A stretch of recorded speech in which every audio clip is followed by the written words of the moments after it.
So we've been talking about the ranger quite a bit. We want to go into some of the options for some of the other classes? Did you want to dive into the warlock? Yeah, let's take a look at warlocks. Let's get crazy.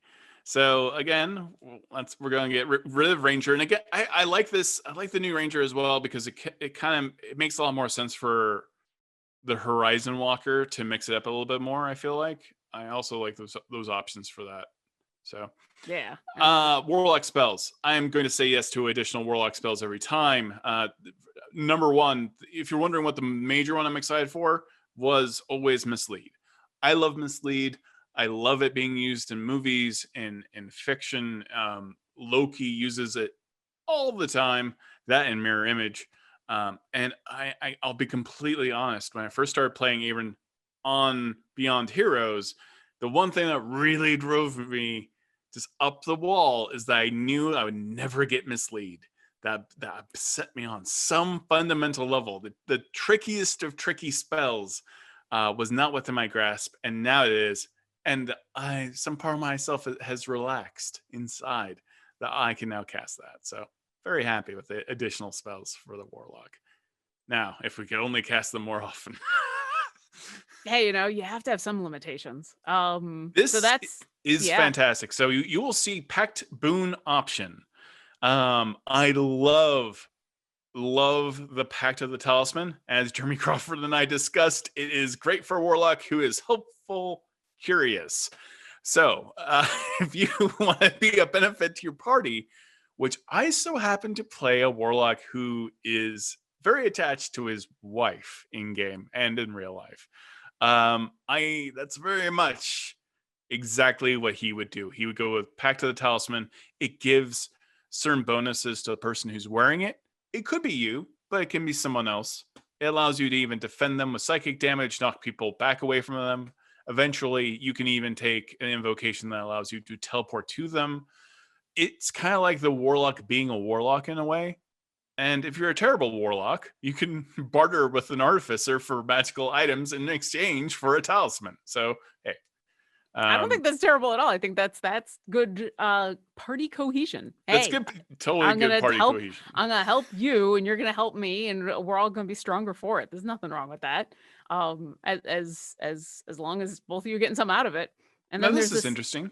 What is this Yeah. Eldritch versatility here? We've got whenever you reach a level in a class that grants you an ability score improvement feature, you can do one of the following things that changes the focus in your occult studies. You can replace one of your cantrips. You can replace your Pact of the Boon feature. This is exactly what I was talking about before. Um, if you're 12th level or higher, you can start replacing your Mystic Arcanum. Yes, I love that. I don't want. I don't think it. First off, I don't think anyone should be stuck in a subclass or even a class if you're not having fun. Now this kind of gamifies the act of changing your pact, and I will be definitely changing my pact. Um, I'm almost 99.9% sure to the talisman. I just like the idea of being a nefarious character who is very attached and trying to help. So I think Eldritch versatility is kind of a no-brainer for myself. So I think these are great options. This is how I feel. I love Tasha's Cauldron of Everything. I've been playing D&D since the very beginning. I think this is one of the most comprehensive books for D&D and one of the biggest game changers for the game itself, and makes the game so much more customizable and friendly for both old players and new players. I cannot fake my enthusiasm. I'm so excited for all of it, and I'm really excited for the way it's been outlined in D&D Beyond. Well, and I'm also just a fan of more options. I feel like at Yeah. any time you offer more options to be able to customize a character, because we we all encounter those moments in where either we're trying to create something but the game doesn't quite let us get what we want, Yeah. or you're looking for something new that you haven't played before. And it's a weird thing to hear when people who have been playing for a long time talk about getting bored with certain archetypes, Yeah. or who have been playing D&D for literally multiple editions and are looking for something different or looking for something new. That's why homebrew is such a big boon to fifth edition. But then books like this that let you alter and manipulate and change and change everything from, just a spell or two to all the way to subclasses and classes, I think is really important to get that flavor that you want or to try something different and also see really good art. So, Yeah, the um, art is fantastic. I want to go ahead and spoil this if I can. Can we go to the Order of Domain Cleric really quick? well, I was going to say, since you got to talk about the Warlock, I was going to talk about the Cleric anyway. So I have no problems heading Yeah, I on just want to see over that art. to. So wait, that's the Order domain. No, wait. No. No, that's harnessing divine power. All right, here we go. Boom. You may notice a certain wanted poster sitting there at the moment from like a classical D&D cartoon. It's Kellic. I don't know where my action figure is. I must have put it away finally. But How dare you put it away? it's like maybe No, you're one. supposed to rip it out of the box and you want to play with it all the time. Oh my god, how did I misplace Kellic? Anyways, he's the only action figure I have from the 1980s from the D&D line. And so when I saw Kellic in Tasha's Cauldron of everything, I just squealed. You will find lots of little moments like that. Especially, I love the flavor text coming from Tasha's. Much like what we saw from the Xanathar, Tasha has a certain point of view. I apologize for my blurriness.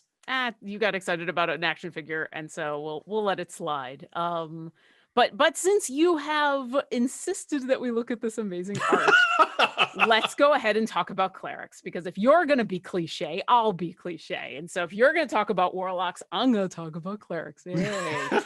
All right. So once again, clerics are blessed in that they are given a ton of options already. Some would say there's too much already going on, but I love some of the additional options that are given. The additional spells, I think, make a lot of sense. The interesting one that I think here is Summon Celestial, Yeah. which was a fun one that I've been able to use before. And Power Word Heal, which was an interesting one that, like, all right, if you're going to make it to 9th level and you're not necessarily going to have this available, I thought that was Yeah. interesting. I like that there is some other option for Channel Divinity. You already get 2 different things to do with your Channel Divinity that you can go into 2 different directions Mhm. with. One is always going to be the kill undead, and then there's this other one.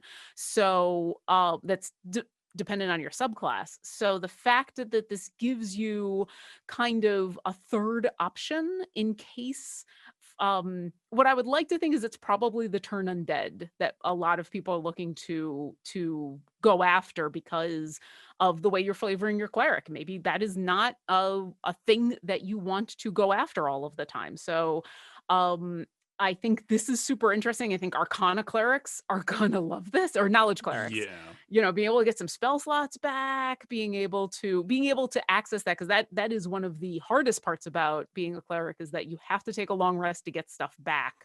Very So useful for trickery domain clerics who want to really lay down that nastiness of inflict wounds with the you get that you have advantage with your invoke duplicity being nearby, so you can actually get into a battle trickery domain cleric pretty easily. This helps me along in that direction. yeah. So I like any of the versatility options that let you change out your cantrips, yeah, because I think cantrips are one of those things that I like. I appreciate that you pick them and that they're always there and you're not going to change them on a regular basis, but we have all been that player who has picked a couple of cantrips when we started to play that 30, 40, 50 games down the road, we're like, why? I never use this. I mm-hmm. don't, either because the flavor has changed for your character, or there's someone else in the party who that's kind of their thing, or just the way that your character is built. You have a cantrip in your stable that you can't use. And so any chance that I can get to retool cantrips, I think is great. Blessed strikes are to help out those clerics who are going gonna whack people. When a creature takes damage from one of your cantrips or weapon attacks, you also deal 1d8 radiant damage to that creature. Once you deal this damage, you can't use this feature again until the start of your next turn. So this kind of avoids being the it's like baby smite. It's baby smite. It's baby definitely baby smite. smite. And again, I believe that's about when the trickery domain cleric can do a little bit of extra poison damage. And yes, I know poison damage is largely resisted, if not, well, not resisted, just flat out immune to, for a lot of monsters. And that was a complaint of the trickery domain cleric. But now you can take blessed strikes. Again, trickery domain cleric, exceptionally powerful, especially that spell list, which you cannot forget. But now I got blessed strikes. Yeah. So get ready, trickery domain clerics are looking up. Yeah, and then you're gonna get both Order, Peace, and Twilight are all in Tasha's, and Twilight I just find is I actually played an Order domain cleric when it was in UA a very long time ago, and that was super fun, especially if I haven't taken a close look yet, but I believe Order domain is still heavy armor, intimidation, persuasion. Order domain is I want to be a paladin, but I want to be a lot more cleric-y. It really is. I want to be in heavy armor with a shield. I want to go after somebody. Yeah. I want to be on the front lines. I want to tank. Definitely Order domain would be where you're I also want to tell people what to do. Yeah. All the time. Yeah, it literally is. I want to be a paladin, but I'd like to heal more often than not. So, but it was super fun to play. There's something very nice, especially at lower levels, about having an AC that's over 20, which is just ridiculous. It always is. Yeah. I do like the order domain. The domain of the Twilight, because I did fall in love with the idea of a owl Aarakocra. You know, that is Twilight. Just kind of made sense to me. So I'm very excited for the changes for clerics in general. Also, once again, this art is just bonkers. Absolutely gorgeous. Yeah, so it really is. It is, again, one of my favorite D&D books of all time. It's really fantastic. Great art, great mechanics. I miss that. I miss that invocation that gave me heavy armor, though. But just saying. Well, this is going to be the thing, right? Like, this new book comes out with all these new mechanics. We were just talking about this before the show, and there is going to be the inevitable, this is stronger now, this is overpowered, this is weaker now, this has been nerfed, this is this is that. And I know it always happens. It always happens. You know, it always happens. I think I would hope that D&D players would engage in those discussions in enough of a tongue-in-cheek manner to know that in the end, the important part is that you're playing something you find fun. And oftentimes a lot of these options are, they're very dependent, whether you think that they are over or underpowered, on situations and your own perception of what is fun to play. Some of this is going to sound either not powerful enough or not interesting enough because that's just not the style of play that you're interested in, and that's totally okay. So remember that when you are gauging the strength or weaknesses of things, that sometimes, all right, this just isn't up my alley, because there's been certainly plenty of times where I said, I'm just really not interested in this class, and then someone comes along and plays a version of it in a game that I am in, I'm like, oh, I didn't think about doing that. Oh, I didn't know you could chain. Oh, now I kind of understand more about the appeal of this. So, there's a lot in here. Enjoy it. Let people play around with stuff. I'm sure there's going to be suboptimal builds, but if people are having fun, let them have fun. And since we're coming to the end, I will be community manager for a moment. Again, please, if you have purchased Tasha's Cauldron of Everything and you find that there's stuff missing in the book on our website, or when you're creating a character, we do have a forum post that you can go to that is on our forums that is specifically being updated with anything that we are currently working on, any issues that we know are actual issues that we're aware of, that we're working on, things that are coming soon, features, anything like that. So definitely come to our forums. That link is going to be in the chat. And if you do run into an issue and you don't see it on there, post, let us know in the socials, let us know, maybe you found a bug or an issue that we need to fix. And if you found it, then it's probably affecting other people. But we're trying to make all of these awesome options work and make them easy and make them fun, so that when you sit down at your next game, you can just pull up your next Soulknife and be ready to go. Absolutely. Look at that giant knife. I love it. I love that so much. Giant knife for a halfling.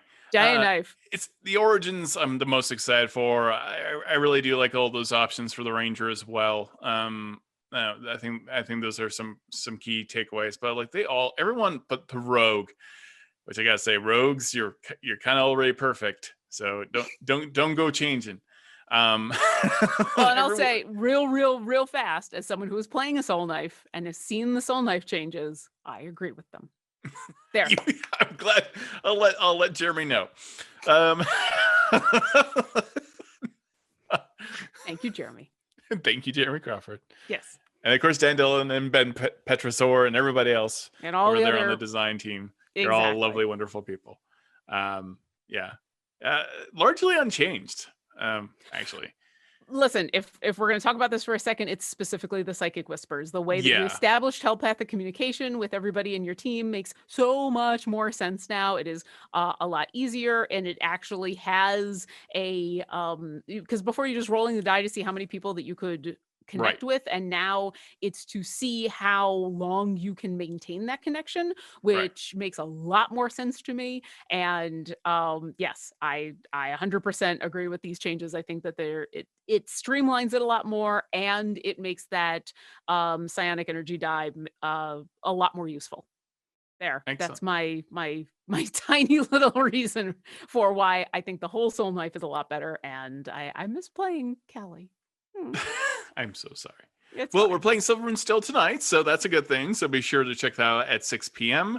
Jasmine Bueller is actually the one who is DMing that game. I am lucky enough to be playing alongside Lauren Urban, as well as who else is in that show? Hope Lavelle, Jen Kretschmer, my wife, Megan Sadler, and B. Dave Walters. It's a great crew.